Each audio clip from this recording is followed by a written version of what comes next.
Hi, I'm Jane Fendelman, and this talk is about once you get married, where'd the sex go? The story I'm about to tell you is true.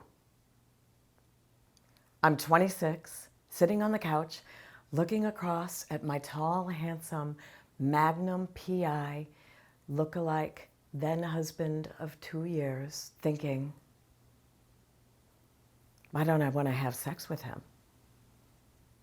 I think he's attractive. We were hot and heavy in the beginning. Why don't I want to have sex with him? If only I knew then what I knew now. So we have this joke in our culture, once you get married or make a commitment, there goes the sex. She has a permanent headache. That is not a funny joke. There are 3 causes for the demise of the feminine libido. And you will see even in your LGBTQ relationships, it's similar. I'm going to be talking today largely about penis-vagina relationship. The 3 reasons are connection, old wounds, and masculine sex. Connection. Picture the woman. She comes home from work, sets down her things, goes down into the kitchen, and starts dinner. Shortly thereafter, her man gets home, comes down to the kitchen, says hello to her, stands right next to her, and they're having a conversation. He thinks he's right next to her. But neither one of them knows about the invisible, ever-changing maze with no light switch and no map that she is at the center of. Now, picture the Neanderthal man. He comes home from work, down the hallway, into the kitchen, comes up behind her and grabs her boobs. Yes, he calls them boobs. He never calls them breasts.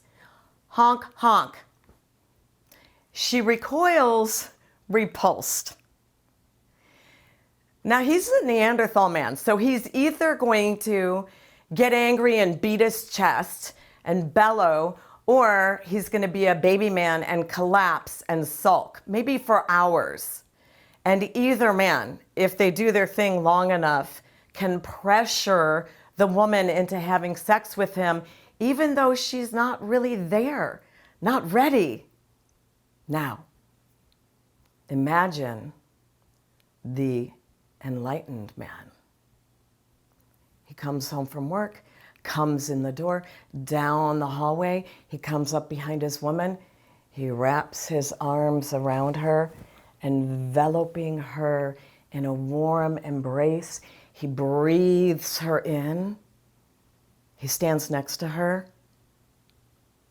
How are you? Who are you? He is stalking her energy because the masculine is the hunter. Where are you now in the maze? He is always going to come in just under her energy and lift her up. The Neanderthal man can't touch her without it turning into sex. In fact, that's one of the biggest complaints women have about men. One of the biggest complaints that men have about women is she never wants to have sex. The enlightened man comes in with a curiosity and an interest like this is his first time meeting her. George Bernard Shaw would muse, my tailor is the only one who greets me sensibly. Each time he meets me, he takes my measurements anew. And that is what I hope to do for you and every person I come in contact with. And when the man comes in as if, I'm meeting you for the first time. Who are you? How are you? My favorite cure for the connection problem is my bonding exercises for couples. They're super simple. There's 5 steps. And it is puppy dog greetings, spoons, bellies, eye gazing, pillow talk. Puppy dog greetings. So whoever's already home, when your mate gets there, you're going to greet them at the door just like you used to do when you were dating. just like your dog does when they run up to the door and give you a big sloppy kiss and a hug. You can put the burners on low or put the computer or the phone on pause and put it away. Then step 2, you're gonna go down to the bedroom, close the door. Do not answer if the kids bang on the door. They will get used to you connecting being the most important thing that happens at the start of your evening together. You're gonna lay down spoon style. We also call this harmonizing position. Normally the feminine goes in front, but if you both had a hard day, you can take turns and switch halfway through. This is 3 to 5 minutes. It is a non-verbal, non-sexual exercise. If you start getting the busy monkey mind, you're just gonna silently say thank you and goodbye. I'm just right here, right now, connecting with my beloved. Then after 3 to 5 minutes, you're gonna turn over and put your bellies together. 3 to 5 minutes. Also non-verbal, non-sexual. Don't cop a feel, dudes.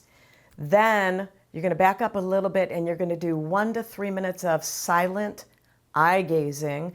Remember what they say, the eyes are the windows to the soul. And we really miss that deep, profound connection. And that's one of the things that she needs the most, guys. That is fullness of presence without any distractions, just like when you were first dating and you had a single-minded focus on her. That turns her on. You not trying to cop a feel and just drinking her in. Then after 1 to 3 minutes of silent eye gazing, you're gonna have 3 to 5 minutes of pillow talk, ladies first. So men, you're just gonna be silent. You're gonna have a poker face. You're gonna practice being a compassionate presence. What she needs more than anything is your compassionate, masculine presence. In fact, just your presence can pierce her mood with your thunderbolt of love.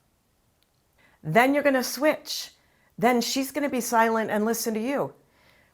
The two of you can talk about anything you need to. You can debrief your day. You can talk about a trip you're planning.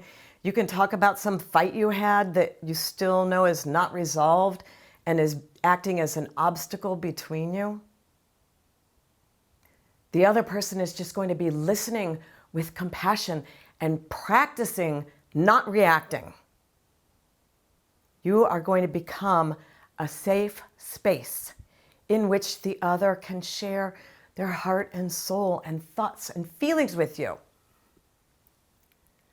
After you've completed the bonding exercises, you might make out or make love, but only if she's ready to, guys. Only if she wants to.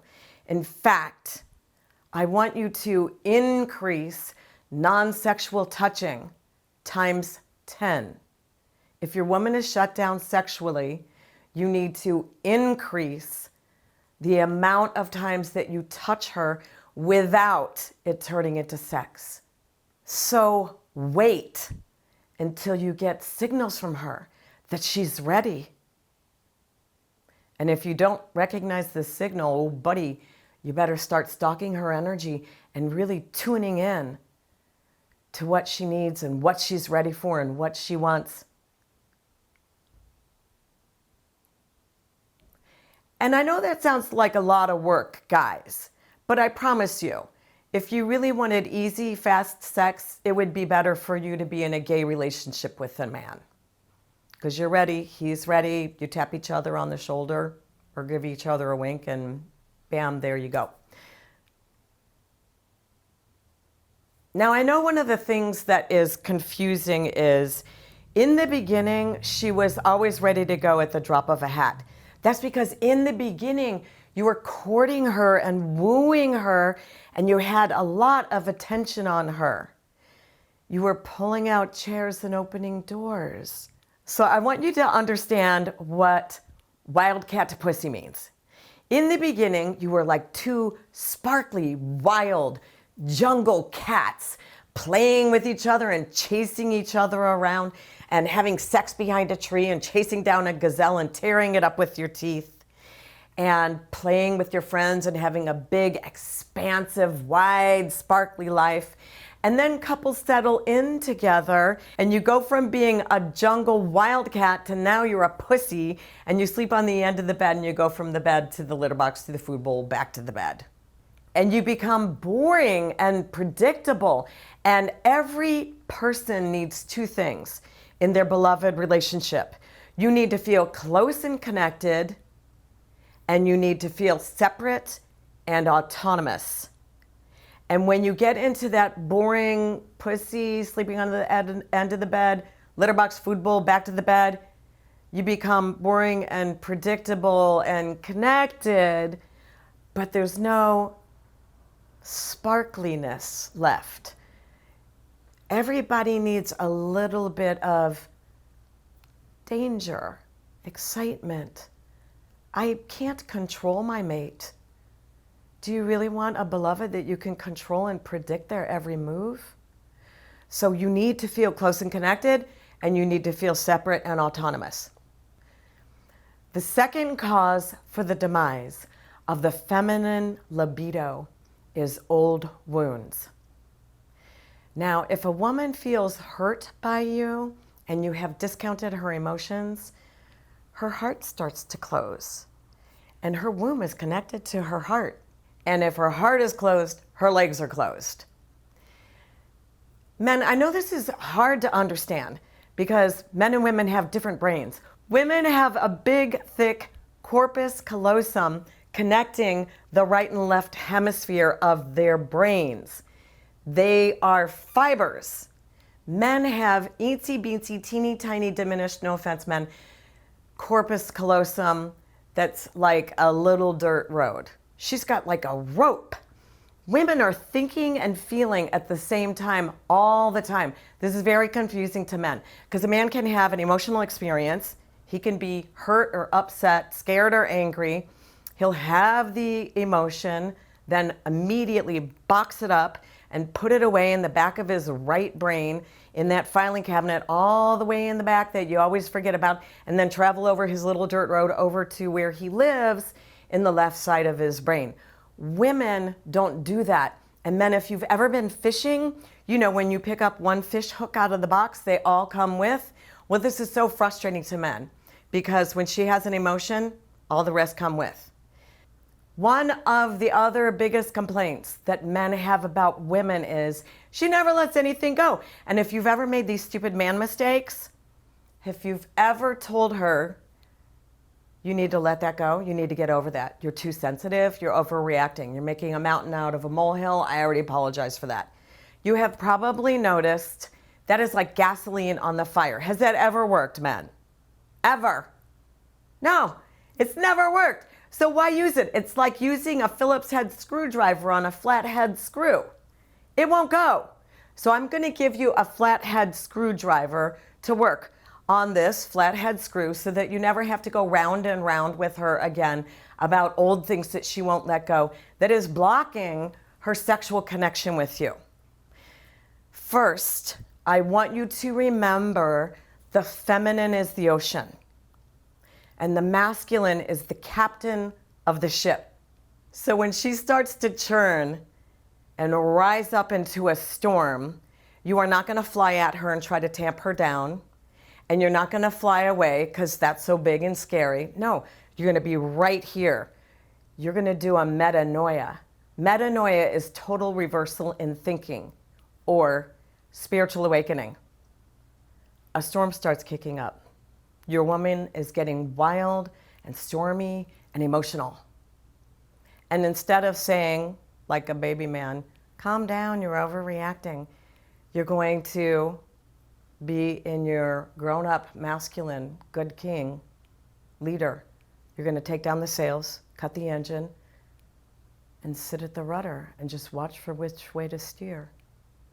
The metanoia is, instead of telling her to calm down, which never, ever, ever works, you're going to say, let her rip, baby. You're gorgeous when you're angry. I'm just going to sit down right here.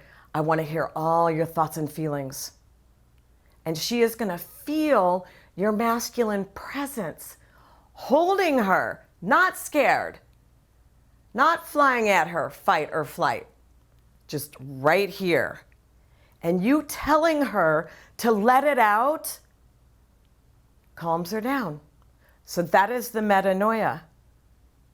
Saying calm down never works. You have to do the opposite. And that works on old wounds that you have caused. I want to give you one caveat to this, because men say, am I just supposed to apologize for everything she says I did? She says a lot of things that I did that I don't agree with. Say this: I am so sorry I hurt you. That was not my intention. So if I accidentally step on your toe and you say, hey Jane, you stepped on my toe, I can either say, no, I didn't. I did not see that happen. I don't think I stepped on your toe, but you were hurt by my actions. So if I love you, I'm going to apologize. I'm so sorry. That was not my intention to hurt you. Tell me how that felt. One of my other favorite tools for healing old wounds that keeps recycling with your woman is the 3 ways of listening. There is the masculine way, the feminine way, and the knight in shining armor way. The masculine way of listening is listening to fix. She comes home, she comes in the door, she's shaken, she's crying. Someone almost hit me on the freeway and I swerved, and then my hubcap flew off and went rolling down the freeway and blah.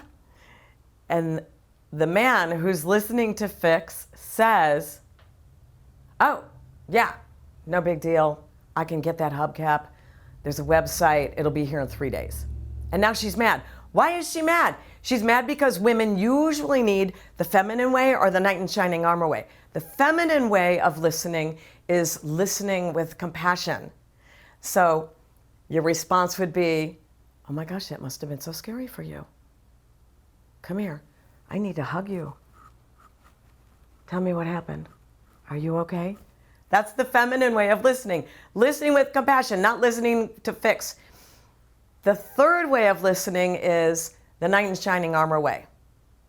That man says this: who did what to my baby? Did you get their license plate? I'll kick their butts. I got your back. That's the 3rd way of listening. So men, this does work with your men friends. So if you're in the locker room and you and your racquetball buddy are changing into your gym clothes, and he says, wow, dude, someone swerved in front of me and I swerved, hit the curb, and my hubcap flew off, rolled down the freeway. You're going to say to him, oh, I can get that. I know a website. I'll send you a link. And the guy goes, oh, yeah, thanks, dude. And then you go play. He probably doesn't need a hug. He probably doesn't need you to kick anybody's ass for him. Everything's good. So that's the 3 ways of listening: the masculine way, the feminine way, and the knight in shining armor way. Guys, I just want you to keep in mind that not only is her brain different, her body and cycles are different. Layer on top of that big corpus callosum a menstrual cycle. And she has her light side of the moon, where everything just rolls off her back, and then she ovulates, and then she enters the dark side of her moon. And she's more intolerant of the stupid little things in her life. She might be less patient. She might hold you to a higher standard during this time. And her entire body and her skin changes during this time. So you might touch her one way one day, and she's in heaven just sighing with pleasure. And you might go back the next day to touch her the same way. And if she ovulated overnight, she might bark at you, stop touching me like that. It feels like you're burning me with a cigarette. And it's so hard, men, to be with a woman. So my hat really goes off to you, because it is a harder job.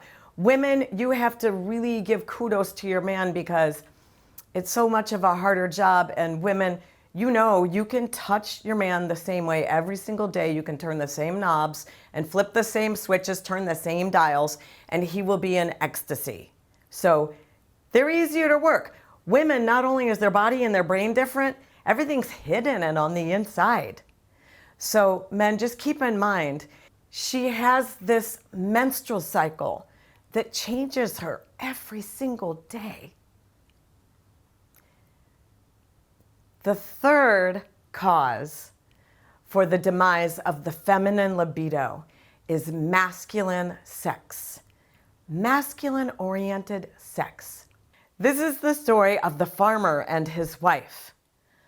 Long time ago, I had a couple come in for their first session. It was the farmer and his wife.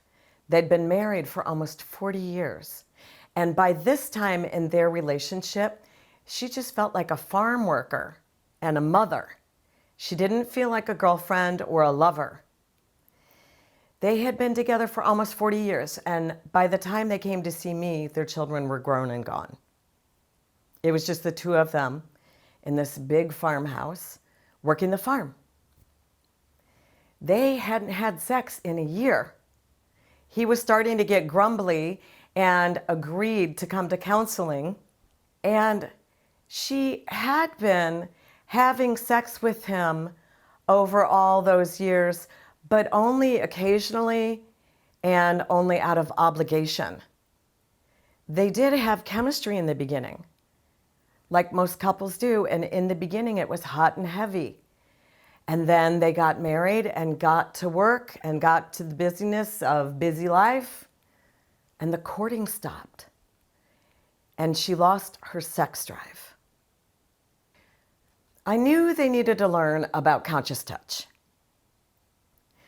So I told them, I want to direct you through an exercise.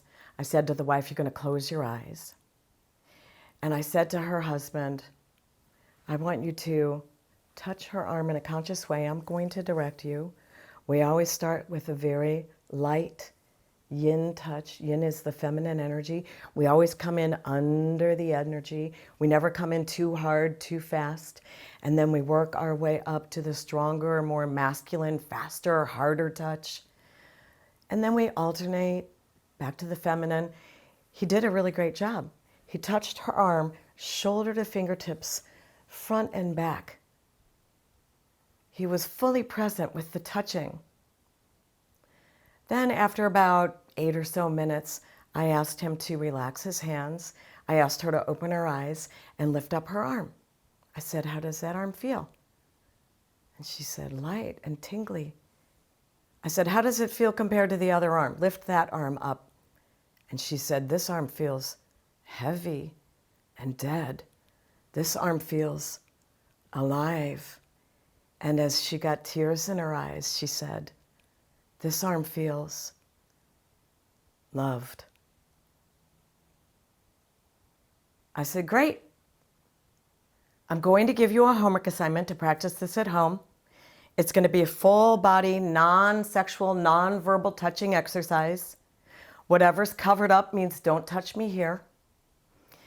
He's going to touch her for about 20 minutes all over. Masculine, feminine, light and strong, alternating. And then you'll switch. You'll touch him. Okay? Okay. Any questions? She said, yes, I just have one question. Who was that? I said, what? What do you mean? She said, who was touching my arm? She said, I know it wasn't you because I could hear your voice across the room. Did you have somebody come in the room? I didn't hear the door open. I smiled. I said, no, that was him, your husband. She looked at him, and then she said, no, that wasn't him. And I said, that was him. And she looked at him again and she said, no, that wasn't him. In all of their almost 40 years, he had never touched her without it leading to sex. He had never touched her in a giving way. He never touched her body in a way that touched her heart. He had only ever touched her with a taking touch, never a giving touch. Feminine grounded sex is different than masculine grounded. And your woman needs feminine grounded sex at least 50% of the time. You're right, in the beginning, she didn't need that. In the beginning, she could have masculine, wham, bam, thank you, ma'am, sex all the time. But it's because you were courting her and giving her your attention and pursuing her and wooing her. And women, allow him to give chase. Don't pursue him. Don't plan all the dates. Don't beg him for love. Relax on your throne and lean back and just start saying, yes, thank you, no, thank you. And a good king knows that he's the leader. He's the initiator. He knows he's in charge. But he also knows that a good king puts his queen and his people ahead of himself. He's going to put her needs ahead of his own. So she needs feminine grounded sex at least half the time. So here's the difference. Think of the masculine like the sun, constant and shining and external, and you can feel it on your skin, and it's so strong, it can burn you, it can kill you. The sun. Now think of the moon, the feminine, ever-changing, 28-day cycle. Coincidence? I think not. Every time you look up the sky, she's different. Now, she has a light that's different than the sun.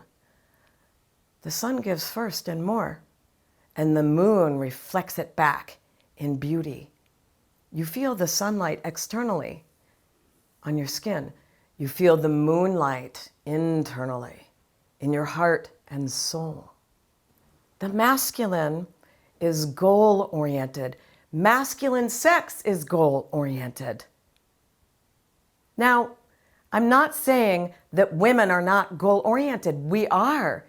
Every woman has a piece of the masculine in her. Every masculine has a bit of the feminine in them. We can both access either whenever we want to. Most people are predominantly either masculine or feminine grounded. And when they approach sex, if you are a feminine grounded person, you're going to need feminine grounded sex at least half the time. So masculine sex being goal-oriented, right down to his penis. It's got a beginning and an end. The end is when we orgasm. The penis points right where it wants to go. The vagina is round, no beginning and no end. Not only is the opening to the vagina round, but it is the portal to the divine. Every person comes down through the portal of transcendence, through the vagina to this earth plane. The masculine brings the spark, the sperm that initiates the ovum that's waiting. And when that sperm enters and pierces her and causes that brilliant, mysterious, beautiful explosion, a soul is pulled down from the heavens into the woman's womb. And she will make the person that will then be delivered into this earth plane. So she's round and infinite. So sex with a woman is never ending. It doesn't begin, it doesn't end.